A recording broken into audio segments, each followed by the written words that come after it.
नमस्कार. व्हिडिओ बघणाऱ्या सगळ्या शेतकऱ्यांना तुमची माहिती व्हावी म्हणून तुमची ओळख सांगा. माझं नाव कृष्णा बाजीराव बनकर, राहणार भडाणी. तुम्ही आता हे कोणतं पीक घेतलंय? रोपाचं पीक घेतो. बरोबर, म्हणजे तुम्ही कांद्याचं रोप बी टाकलं बी आणि टाकलं. आता त्या बीला या सिस्टीमचा वापर केला. वापर केला. बरोबर. मग आता हे जेव्हा तुम्ही ओळं टाकलं त्यावेळेस तुम्ही बीज प्रक्रिया केली होती. मग याला काय काय वापरलं तुम्ही? याला ते सोलर चार्जर, बरोबर, सॉइल चार्जर, सोलर चार्जर आणि ते रूट चार्जर, रूट चार्जर आणि ते पेस्ट केलं. ती हां. पावडर चोळून घेतली चोळून आणि घेतली. सॉइल चार्जरने चोळून घेतली. चोळून घेतो. कृषी अमृत जे आहे ते तुम्ही बेडवर टाकलेलं होतं. बेडवर टाकलेलं होतं. बरोबर. आणि मग नंतर त्याच्यावर तुम्ही ओळं टाकून माती आड केलं माती आड केलं, आणि मग पाणी भरलं. पाणी भरलं. तर याने स्टेप वाईज बरोबर आयुष्याचे सगळे टप्पे पार करत योग्य वेळेत लागणे आलं का?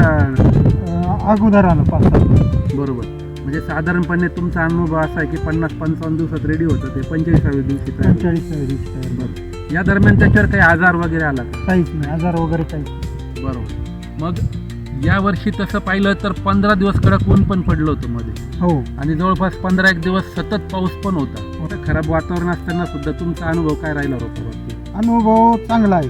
आणि तुमची माती पण भुसभुशीत झाल्याचा तुम्हाला अनुभव येईलच. माती भुसभुशीत झाली. बरोबर.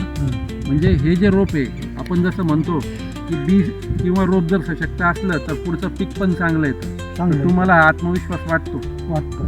बरं बरं. चला, तुमच्या कार्याला आमच्या शुभेच्छा आहे आणि तुम्ही वापरल्याबद्दल तुमचं अभिनंदन.